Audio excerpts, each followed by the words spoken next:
Dis-moi, tu as perdu quoi? Mon tombeau est un premier tronc à boy. Pourquoi au Kimaï? Il dit qu'il ne craint rien. Je suis avec toi. Même lorsqu'il traverse des problèmes compliqués, des situations compliquées, n'aie pas peur. Je suis moi-même avec toi. J'ai donné des hommes, j'ai donné des choses. Donc Dieu a salvé des choses. Juste pour faire quoi? Pour toi. À ta place. Zabato Zambaboma. Ainsi que là. Pose à compter parmi les vivants. Et ça, le gozan va sacrifier. Pose à la vivant. Parfois, on a beauté. Des fois, on a beauté là, le go koufo là, mais ça m'a beauté le bitumba. Pose à la beauté parmi les vivants. Il dit que n'aie pas peur, je suis avec toi, moi-même ton Dieu. Moi qui t'ai créé, je suis avec toi. Donc, Dieu dit que cette année 2026, il est avec toi. Il va marcher avec toi, mais à condition que tu puisses t'offrir entre ses mains. Que tu puisses t'abandonner entre lui-même. Ne dis pas seulement non, je me suis abandonné entre les mains de Dieu. Et on va dire que ça va mentir. On va dire que ça va vous obéir. Dieu va me protéger. Non, bien aimé. Ce n'est pas comme ça marche. Je suis en bonne relation avec des managers. Même si je commets des gaffes au travail, on va dire, on va te la main. Non, on va te l'autre. Mais je vais accompagner les copains. Je les vois, je les vois avec des femmes, avec commettre des bêtises au travail. Je suis en relation avec des superviseurs. Je suis en relation avec des superintendants. So dans sa limbeba. On a dit, on a dit radical. Mais ça a bisé aussi. Donc nous devons respecter les principes de Dieu si nous voulons réussir cette année 2026. Parce que ici Dieu nous garantit. Qui va me tromper? Qui va me dérober? Qui va me donner? Je vais compromettre ma vie à qui? Pour gagner quoi? Parce qu'il y a un Dieu que je te connais. Moi qui t'ai créé, je t'assure que je serai avec toi. Je marcherai avec toi. Même dans les vallées de la mort, je serai avec toi. Mais j'aurais perdu quoi? Peu importe la maladie, peu importe les circonstances, peu importe ce que je vais rencontrer dans la vie, je n'aurai pas peur. Parce qu'il y a un Dieu qui me protège. Il y a un Dieu qui sacrifie des choses pour que je sois compté par les vents. Il y a un Dieu qui sécurise ma famille. Il y a un Dieu qui sécurise son église. Je ne peux pas avoir peur. Face au combat qu'on peut rencontrer à l'église, il y a un Dieu qui nous protège. Il y a un Dieu qui nous sécurise, bien aimé. Si parfois on peut faire des assurances pour la protection de nos vies, la protection de nos bâtiments, la protection de nos instruments, la protection de notre famille, mais à combien on peut votre raison? Un Dieu qui nous protège. Combien a-t-il donné à Dieu? Combien a-t-il donné à Dieu? Maman Rachel est là. Lorsqu'elle fait l'assurance vie, chaque mois on paye l'assurance vie. Mais là, Dieu qui te protège, combien tu lui payes? Assurance vie, chaque fin du mois pour l'assurance vie. Assurance à moto, assurance à bâtiment, assurance à instrument, mais ça, on va battre la caillou. Combien tu as la fin du mois? Combien tu as la fin du mois? Le Dieu qui donne la force de travailler, le Dieu sans vie. Combien tu coupes l'assurance vie? Combien tu coupes dans ton compte pour les souffles de vie que tu as, pour la santé que nous avons? Combien tu coupes? Il le fait gratuitement. Moi, ton Dieu, je te protégerai. Je serai avec toi, même dans les vallées de la mort. Et un Dieu comme ça, tu veux faire les aventures avec lui. Tu veux réussir la vie. Tu veux progresser. Respecte le principe de Dieu. Deuxième principe, c'est le changement des mentalités. Pour ceux qui écrivent, le changement des mentalités, bien aimés. On ne peut pas réussir dans la vie lorsque notre mentalité n'a pas changé. On avait un ancien président en Afrique qui disait, la seule chose que je ne vais pas réussir à changer, c'est l'homme congolais. L'ex-président Joseph disait, j'ai tout fait, mais ce que je n'ai pas réussi, c'est changer la mentalité de l'homme congolais. Donc il a tout fait pour lui, mais il n'a pas réussi à changer l'homme congolais. Pourquoi? Parce que notre mentalité, des fois, c'est compliqué. Des fois, nous voyons des choses différemment, bien aimés. Dieu traite avec notre âme. Changement de mentalité. Dieu traite avec notre âme. Voilà pourquoi nous devons bien protéger notre âme, bien aimé. J'aime quelque chose que Papa Boté me dit toujours, à chaque fois qu'on se rencontre avec lui, à chaque fois qu'on avait l'occasion d'échanger. Mais toujours, il ne faut jamais imposer ton âme. N'imposons jamais ton âme. Peu importe ce qui peut t'arriver dans la vie, peu importe les difficultés dans la vie, peu importe les chocs que les hommes peuvent te faire, trésor, n'impose jamais ton âme. Il ne faut jamais empoisonner ton âme à cause de la critique à battre. N'empoisonne jamais ton âme parce que quelqu'un t'a décidé. Il ne faut jamais empoisonner ton âme. Garde bien ton âme, bien-aimé. Parce que Dieu traite avec notre âme, bien-aimé. C'est la source de tout, bien-aimé. Tu veux être béni, protège ton âme. Tu veux aller loin avec Dieu, protège ton âme. Tu veux réussir, protège ton âme, bien-aimé. Quel est l'état de ton âme là où tu es? Tu veux que Dieu te bénisse, mais tu as un cœur rempli de jalousie, un cœur rempli de haine, un cœur rempli de tribalisme, un cœur rempli d'orgueil. Dieu traite avec ton âme. Dieu a besoin de ton âme. Tu veux aller loin, bien-aimé. Garde bien ton âme. C'est la seule chose que Dieu traite. Dieu te bénira par rapport à ton âme. La réaction que ton âme te pousse à faire, c'est à cela que Dieu te bénira. La foi n'est pas une baguette magique, bien-aimé. L'accomplissement nous pousse à faire des actions. Nous pouvons écouter la parole de Dieu, mais lorsqu'on ne fait pas des actions, lorsqu'on ne montre pas notre foi en posant des actes, ça sera difficile de produire des miracles. Tu me diras que tu as la foi, mais qu'est-ce qui me prouve que tu as la foi? Timothée le disait, tu as la foi, mais prouve-moi que tu as la foi. Même dans l'amour, que l'amour est aveugle, mais il est représenté par des signes, par des cadeaux. Mais toi, tu as la foi. Qu'est-ce qui peut montrer que tu as la foi? Après avoir possédé, déclaré des choses. Mais qu'est-ce qui montre que tu as la foi? La foi est une ferme assurance des choses qu'on espère. La démonstration de celles qu'on ne voit pas. Quelle est ta démonstration des choses que tu ne vois pas? Parfois, prier, demander des choses à Dieu, c'est facile. Mais croire à ce qu'on a demandé à Dieu. Faire des actions de ce qu'on a demandé à Dieu. C'est difficile. Une femme tombe enceinte, il voit que j'ai un bébé dans mon ventre. Il est rassuré qu'il après 9 mois, je vais accoucher. Mais il ne voit pas son bébé dans le ventre. La grandeur de la foi. Prouve-moi ta foi. Quelle est la grandeur de ta foi, bien-aimé? Et dans le changement de mentalité, nous avons quelques sous-points. Premier sous-point, c'est la vraie compréhension de la foi conduit au changement de mentalité.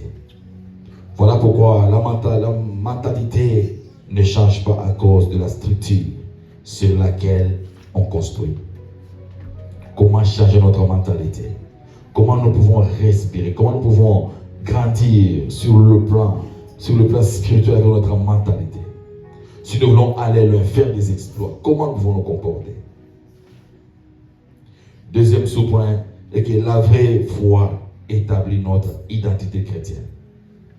Lorsque tu es un homme de foi, on le verra, bien-aimé, par rapport à votre identité. Tu es un chrétien, oui. Tu es un homme de foi, oui. Et ton identité.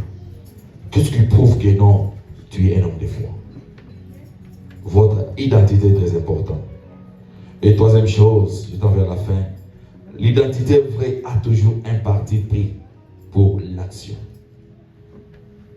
L'identité vraie a toujours un parti pris pour l'action. Donc tu es un homme de foi. Tu veux grandir sur le plan spirituel.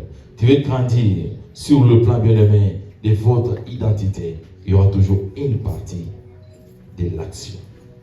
Quelles sont les actions que tu fais pour montrer ta foi?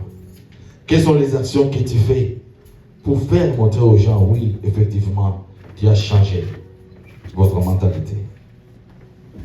Quatrième sous-point, c'est que changement de mentalité, il faut connaître ce que l'on est. Qui es-tu là où tu es? Qui es-tu là où tu es? Est-ce que tu te connais là où tu es? Est-ce que tu connais qui tu es? Qui es-tu? Je peux te poser la question, ne me réponds pas. Réponds à ton cœur. Qui es-tu là où tu es? Parce qu'avant de faire quelque chose, tu dois comprendre qui tu es. Si tu connais ta valeur, tu connais qui tu es, il y aura des choses que tu ne feras jamais. Il y aura des choses, avant de les faire, tu dois te poser la question, non, je ne suis pas n'importe qui, je ne peux pas faire n'importe quoi. Je me dis que tout m'est permis, mais tout n'est pas utile pour moi. Tout m'est permis. Il avait la possibilité de faire tout. Tel que je suis là, tout m'est permis. Il m'est permis de faire mes bêtises. Il m'est permis de faire des aventures. Il m'est permis d'escroquer l'église. Il m'est permis de faire tout ce que je peux faire. Mais lorsque je regarde, je dis non, tout n'est pas utile pour moi. Ce n'est pas utile. Il y a des gens bien aimés qui le font. Qui le font pour peut-être en train d'escroquer l'église, d'escroquer les fidèles. Il y a des gens qui ont des aventures, en train de se révéler les serres de l'église, le de l'église. Il y a des gens qui font ces choses. Mais Jérémie dit que tout est utile, mais tout n'est pas bon pour moi. Il m'est permis. Il m'est permis, mais tout n'est pas utile. Enfant de Dieu, qui es-tu et qu'est-ce que tu fais? Est-ce que tout est utile pour toi? Et les bons et les mauvais. Nous devons distinguer les choses. La parole de Dieu bien-aimé nous donne la révélation de ce qu'est Christ et ce que nous sommes. Voilà pourquoi Paul nous dit, soyez mes imitateurs comme je le suis pour Christ. Et pour finir, je finis avec 2 Timothée 4, 7 à 8. C'est là où je vais finir ma prédication. 2 Timothée 4, 7 à 8. Qui dit la Bible? 2 Timothée 4, 7 à 8. J'ai combattu les bons combats. J'ai combattu les bons combats. Suivez bien. J'ai combattu les bons combats, oui. J'ai achevé la course. J'ai achevé la course. Non, j'ai terminé ma course. Après avoir combattu les bons combats, j'ai terminé ma course. J'ai gardé la foi. J'ai gardé la foi. Posons-nous la question maintenant. Depuis que Paul est né, quelles sont les choses qu'il a rencontrées dans sa vie? Il a aussi rencontré des attaques, des menaces, parfois des complots, des pièges, mais il a gardé sa foi. 8. Désormais, la couronne de justice m'est réservée. Le Seigneur, le juste juge, me la donnera dans ces jours-là, et non seulement à moi, mais encore à tous ceux qui auront aimé son avènement. Amen. Amen. Désormais, la couronne m'est réservée. Tu viens reçu, il y a une couronne que Dieu t'a réservée. Il y a un cadeau qui Dieu t'a réservé. Il dit que à tous ceux qui vont aimer la vie de Christ, à tous ceux qui vont mettre en pratique la volonté de Dieu, ce sont ces gens que Dieu donnera la couronne à la fin de leur vie. Voilà pourquoi tout ce que tu fais, Dieu est en train de noter. Qu'il soit en bien ou en mal, Dieu est en train de noter. Et à la fin, il y aura une couronne. Tu seras servi parfois, partout tu l'as partout le baquet, parfois tu vas baber, pas sur couronne. Mais on t'entend la bien, on va des couronnes. Pourquoi? Qu'est-ce que tu es en train de faire? Moi, je n'aime pas ces paraboles qui disent que mieux vaut la fin du jour que ce commencement. Donc, toi, tu attends la fin pour arranger des choses. Mais au milieu, tu commets des bêtises, tu commets des aventures, tu attends la fin. Bien aimé, il faut être rapide à renverser la parole. Mieux vaut la fin du jour que ce commencement. Qu'est-ce que tu fais au milieu? Donc, toi, tu attends décembre pour commencer à faire des actions. Tu attends décembre pour connaître le Seigneur. Tu attends au mois de décembre pour commencer à venir à l'église jour, midi, matin, soir. Pourquoi je vais prier que les enfants soient dans Ngolo en 2027. Maintenant, janvier, février, mars, avril, mai. Tu fais quoi? Tu fais des bêtises dans des bars, dans des boîtes. Tu bois l'alcool. Tu fais tout ce que tu veux là. Tu le fais. Pourquoi? Parce que tu attends au mois de décembre. Mais voilà la fin des choses qui est au commencement. Tu veux réussir. Respecte ce principe. Que le Seigneur vous bénisse. Bienvenue sur ma tablette là où tu es. Je ne sais pas quelle décision vas-tu prendre. Mais moi, je te demanderai cet après-midi de prendre une décision. Offre-toi totalement à Dieu. Laisse Dieu orienter ta vie. Laisse Dieu conduire ta vie là où tu es. Je veux que tu pries, bien aimé. Ce n'est pas une force. Je ne te force pas. Je te conseille seulement. Parce que celui qui t'a créé ne te force pas. Dieu ne te force jamais. Dieu nous demande, Dieu nous supplie. C'est la seule chose que Dieu nous a laissé comme autorité, de faire un choix. Si tu veux réussir, fais un choix. Je mets devant toi deux chemins, le bien et le mal. Donc c'est à toi de faire un choix. Et cet après-midi, je vais te demander, mon frère, ma soeur, je vais aussi te conseiller. S'il y a une décision que tu peux prendre cet après-midi, c'est de dire à Dieu, Seigneur, je m'offre entre tes mains totalement. Je prends ces risques de rentrer dans tes saintes bien-aimés. Nous avons pris ces risques et Dieu nous a fait tellement du bien. Nous sommes des témoignages. Les gens vont chanter ici. Ce qui n'a qu'à ici, bisoko lokotanga, bisoko zonga. Na yeso minga lelo. C'est un ngolo na yo. C'est un bola mon ayo. Voilà pourquoi bien entier, petit lève-toi, tu commences à prier. Quelle décision peux-tu prendre? Je sais que parfois c'est difficile de prendre des décisions. C'est difficile de se décider dans la vie. Mais c'est possible. Décide-toi d'abord. Les restes, Dieu s'en occupera. Est-ce que tu peux évidemment commencer à prier? Dire à des seigneurs, celle je ne saurais pas. Mais je prends la décision de m'offrir entre tes mains. Je prends la décision que tu puisses marcher avec moi. Je prends la décision que tu puisses conduire tout de moi. Mon argent, ma vie, ma femme, mon mari, nos enfants, notre foyer. Seigneur, je m'offre à toi totalement. Prions au nom de Jésus.